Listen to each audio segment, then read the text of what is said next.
ঢাকাই সিনেমার চিত্রনায়িকা অপু বিশ্বাস এখনও ব্যস্ত সময় পার করছেন। গত শুক্রবার মুক্তি পেয়েছে ট্র্যাপ দ্য আনটোল্ড স্টোরি।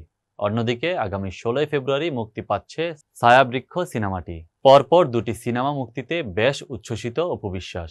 তিনি বলেন, একটা সময় এক ঈদে আমার 5টি সিনেমাও মুক্তি পেয়েছে। কাজ শুরুর পর থেকে মাসে 2-3টে সিনেমা মুক্তি পেত।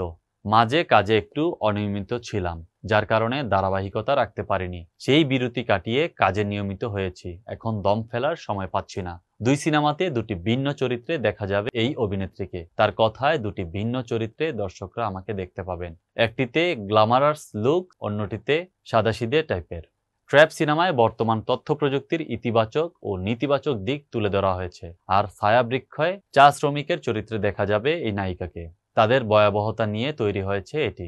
নিজের পাশাপাশি অপু বিশ্বাস কথা বলেন সাকিব খানকে নিয়েও। তার মতে, প্রতিনিয়তই এই নায়ক নিজের রেকর্ড ভাঙছেন।